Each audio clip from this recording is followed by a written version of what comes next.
I would be remiss if I didn't put this back. I'm a man. I'm a man, man. And I'm man enough. I'm man enough to enjoy a barrel-proof bourbon. Neat. Man enough to cook my steak rare. Man enough to deadlift 500, then braid the out of my daughter's hair. You think I'm afraid to rebuild a carburetor? I eat carburetors for breakfast. I ain't afraid of bears. That's what bear hugs are for. I'll tell you another thing I sure as shit am not afraid of. Women. I'm not afraid of women. I'm not afraid of women. They want to control their bodies? I say go for it. They want to use IVF to start a family? I'm not afraid of families. They want to be childless cat ladies? Have all the cats you want. Woman wants to be president? Well, I hope she has the guts to look me right in the eye and accept my full-throated endorsement. Because I'm man enough to support women. Man enough to know what kind of donuts I like. Man enough to admit I'm lost, even when I refuse to ask for directions. Man enough to not ban young women from reading Little Women. Or one of those pants books that the sisters like. I'm man enough to raw dog a flight. It sucked. Not worth it. I'm man enough to be emotional in front of my wife. In front of my kids. In front of my horse. I'm man enough to tell you that I cry at Love Actually. Good Will Hunting. West Side Story. That and Predator. And I'm sick of so-called men domineering, belittling, and controlling women just so they can feel more powerful. That's not how my mama raised me. I love women. I love women who support their families. Women who decide not to have families. Women who take charge. And I'm man enough to help them win. I just can't imagine those that. are real ads. I thought that was real. Real. But I can't imagine they absurd. expect men to vote for Harris. I hear me out. I think that ad was for women. Oh yeah. I think that ad was to say like we want this type of man, this type of new man who is going to let me do whatever I want. I made this quote on when I was on Dr. Phil. It's like the only time we celebrate masculinity is when it looks like femininity. Yes. Yeah. That's the only time. Chris Williamson said that one of the problems with modern therapy is that the way men are treated, they're treated as defective women. Yeah, well, that's Camille Paglio was where he's getting that quote from.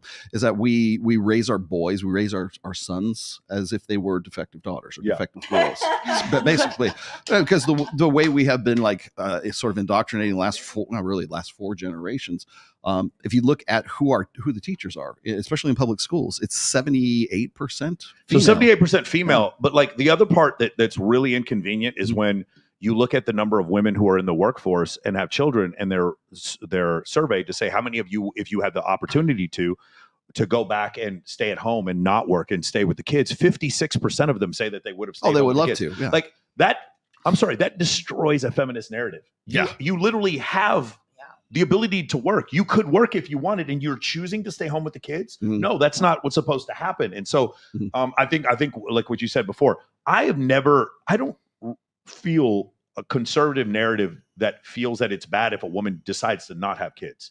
I feel like the liberal narrative is when you see women on TikTok saying, I made a sandwich for my man, that they're feminists saying you've set women's liberation back 50 years. That's ridiculous. Have you seen these clips on TikTok? Guys, go check it out. Stupid. Anyone, these women, they'll be like, hey, this is the sandwich that I made for my man. Today, this is what I did for my man. And it's like it says pick me. Oh yeah, you want engagement. That's how you get it. Is all you have to do I don't is. think it makes your man less of a man, or him being in control of you if you want to make your husband a steak for dinner. I think that's just like a wifely duty. No, but what they're saying is that it's sending women's back because no woman in her right mind would ever want to do that. Oh no, that's what I'm saying. I think they're like fucked up in their Yes, no, it's okay. We're good now. I think that they're messed up in their minds for thinking that. I think it's like this hidden agenda that like the media is pressing right now, and also obviously like the left side is pressing to us. I think a feminist movement already happened.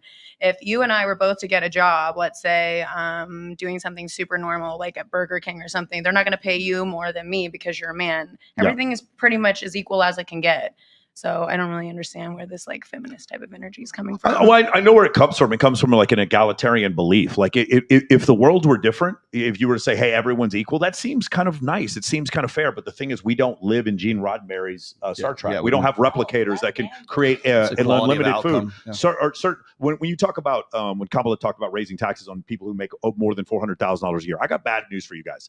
If all the people in this country who made more than $400,000 a year just decided to get up and leave, there'd be no lights, there'd be no city, there'd be no, you have no idea until you run a company and understand how you need strong leadership at the top and people to take responsibility. And a lot of those people are often rewarded with more money. When you punish those people, society shuts down. The best illustration I've ever seen of this, and obviously it's a book of fiction, 1961's Atlas Shrugged by Ayn Rand. I highly recommend everybody read it. But the funny thing about the book is that at the end of the book, you see all those people, they go to this little valley in Colorado, and at the very end of the book, spoiler alert, but the book's, like 80 years old. What's going on here? Some feedback. So at the end of the book, the city of New York just goes dark. It goes dark. And when you see what happened in California, what happened? You saw Elon Musk and Joe Rogan last night, and they were saying we left California for the exact same reasons that are in the book. Right. The taxes went too high. You started telling us how to live our lives. The homeless problem got too much, so we decided to leave and go somewhere else where we had a monicum. Of course, now they want to come to Vegas because we're here. I came to Vegas from California. Yes, go ahead. Okay, so in the Bible, Just grab the microphone and go right here, just like this. Aggressive. Yeah, Okay. just grab it. So in the Bible, my father's a pastor. Okay. And we were born from a rib of a man. We were born because God's like, here's a man. Men needs women. And men have different brains. I just want to do my eyelashes, go get facials, and go be beautiful all day long. And then I'll cook dinner, no problem. You know what? The other thing is, that's incredible. That's scientific study by. And I'll be happy because nobody's complaining about work stuff to me. Yes. Okay. While that is the case, if a woman though does want to work, that's fine too. Well, that's not the issue. for me, Not for you.